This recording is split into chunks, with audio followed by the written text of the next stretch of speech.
এবার আসছি একটি গুরুত্বপূর্ণ খবর নিয়ে।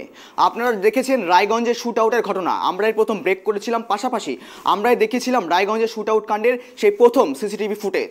এরপর রায়গঞ্জের খুনের ঘটনার 36 ঘন্টার মধ্যে দুজনকে গ্রেপ্তার করলো রায়গঞ্জ থানার পুলিশ। আবারও জানিয়ে রাখছি, রায়গঞ্জের শুট আউট ঘটনা, সেই ঘটনায় দুজনকে গ্রেপ্তার করলো রায়গঞ্জ থানার পুলিশ। আর পুলিশ সূত্রের খবর, ধৃতদের নাম মোহাম্মদ ইমরান এবং মুন্না মোহাম্মদ। এই দুজনের বাড়ি কিন্তু রায়গঞ্জ ব্লকেই। একজনের বাড়ি ভাটল ও অপর একজনের বাড়ি রায়গঞ্জের পানিশালা এলাকাতে। এই দুজনকে তাদের বাড়ি থেকে গ্রেপ্তার করে নিয়ে আসা হয়েছে পুলিশ সূত্রের খবর। আর পুলিশই হেফাজত চেয়ে এদিন রায়গঞ্জ জেলা আদালতে তোলা হলো ধৃতদের।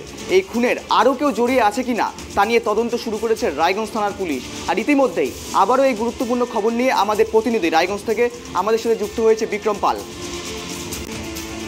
আবারও জানিয়ে রাখছি, রায়গঞ্জের শুট আউটের ঘটনা। এই শুট আউটের ঘটনায় আবারও 36 ঘন্টার মধ্যে গ্রেপ্তার করলো দুজন ব্যক্তি কিন্তু ইতিমধ্যে গ্রেপ্তার করলো রায়গঞ্জ থানার পুলিশ। আপনাদের জানিয়ে রাখছি, আমরাই কিন্তু প্রথম প্রকাশ্যে এনেছিলাম সিসিটিভি ফুটেজ, সেই হারিম করা হত্যাকাণ্ড, রায়গঞ্জের গুলিকাণ্ড এবং সেই শুট আউটের কাণ্ড, সেই ঘটনার কিন্তু হারিম করা সিসিটিভি ফুটেজ কিন্তু প্রকাশ্যে এনেছিলাম আমরাই প্রথম। আর তারপরেই 36 ঘন্টা কাটতে না কাটতেই পুলিশের হাতে, রায়গঞ্জ জেলা পুলিশের হাতে গ্রেপ্তার দুই অভিযুক্ত। ইতিমধ্যে রায়গঞ্জের খুনের ঘটনা, আপনারা সেই ছবি দেখতে পাচ্ছেন। শুট আউটের জেরে নিহত হয় এক ব্যক্তি এবং ঘটনার 36 ঘন্টার মধ্যে পুলিশের হাতে কিন্তু গ্রেপ্তার হলো ইতিমধ্যেই দুই ব্যক্তি।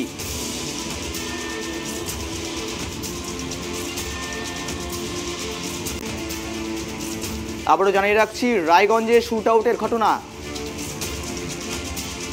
শুট আউটের জেরে নিহত হয় এক ব্যক্তি, আর যার জেরে 36 ঘন্টা কাটতে না কাটতেই দুজন ইতিমধ্যে গ্রেপ্তার কিন্তু হয়েছে রায়গঞ্জ পুলিশের হাতে। ইতিমধ্যে এই বিষয়ে আমাদের রায়গঞ্জ থেকে আমাদের প্রতিনিধি রয়েছে ফোন কলে, বিক্রম পাল। আমরা বিক্রমের কাছে চলে যাচ্ছি। বিক্রম, তোমার কাছে যেটা জানতে চাইবো, এই বিষয়ে পূর্ণাঙ্গভাবে কি জানা যাচ্ছে এখন?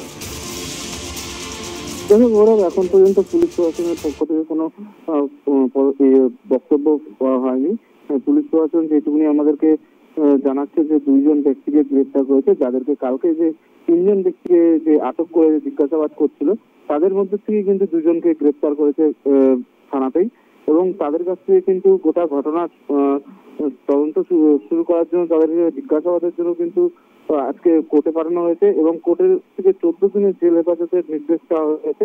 এবং এই জেল হেফাজতের নির্দেশের পরেই কিন্তু তাদের যে 14 দিন থাকবে, সেই 14 দিনের মধ্যেই কিন্তু তাদের কাছে তাদের কি ঘটনার জন্য এই খুনটি হয়েছে এবং কি কারণে ঘটনাটি ঘটেছে সবকিছু কিন্তু তারা তদন্ত করে পুলিশ প্রশাসন। এবং ইতিমধ্যে যে দুজনকে অ্যারেস্ট করা হয়েছে, আটক করা হয়েছে, তাদের নাম হচ্ছে মোহাম্মদ ইরফান ও মুন্না মোহাম্মদ। এর একজনের বাড়ি ভাটল এলাকায় আর একজনের বাড়ি পানিশালা এলাকায়।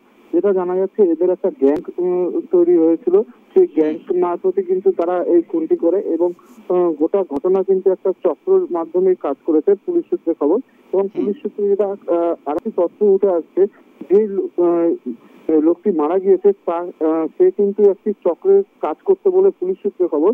সে পুলিশকে যে কোনো সময় টাকা পয়সা তুলতো এবং কোনো সময় পুলিশের উচ্চ পদস্থ কর্তা হিসাবেও কিন্তু টাকা পয়সা তোলার একটি অভিযোগ আসছে।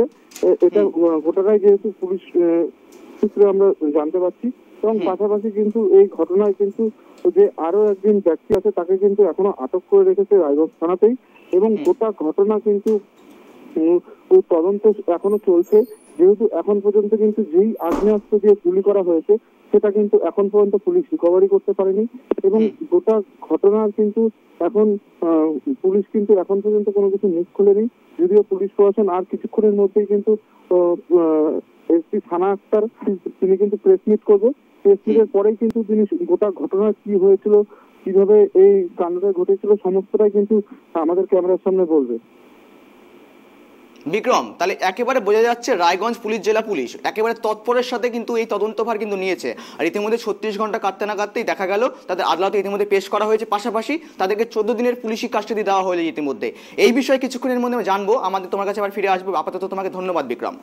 আপনাদের জানিয়ে রাখছি আরও একবার, ইতিমধ্যে দুজন ব্যক্তিকে কিন্তু গ্রেপ্তার করেছে রায়গঞ্জ থানার পুলিশ। তাদেরকে ইতিমধ্যে জেলা আদালতে পেশ করা হয়েছিল, তাদেরকে 14 দিনের পুলিশি কাস্টাডি দেওয়া হয়েছে ইতিমধ্যেই। তারপর তাদের বয়ান রেকর্ড করা হবে 14 দিনের মধ্যে এবং জানা যাবে তাদের এই তদন্তভার প্রক্রিয়া কিভাবে উঠে আসছে কিছুক্ষণের মধ্যে। আমাদের প্রতিনিধি যেমনটা জানালো, আর কিছুক্ষণের মধ্যেই আমাদের কিছুক্ষণ মধ্যে আমাদের প্রতিনিধি যেমনটা জানালো, আর কিছুক্ষণের মধ্যেই রায়গঞ্জের পুলিশ জেলা সুপার সানা আক্তার তিনি কিন্তু প্রেস মিট করে এই ঘটনার পূর্ণাঙ্গ বিবরণ দেবেন এবং কি কি তারা প্রক্রিয়া তদন্তভার করতে পেরেছেন তাও কিন্তু প্রেস মিট করে তারা জানাবেন ইতিমধ্যেই। আবারও জানিয়ে রাখছি রায়গঞ্জের শুট আউটের ঘটনা, আর এই শুট আউটের ঘটনার জেরে নিহত হয় এই ব্যক্তি, আর যার জেরে দুজনকে ইতিমধ্যে গ্রেপ্তার করেছে রায়গঞ্জ থানার পুলিশ।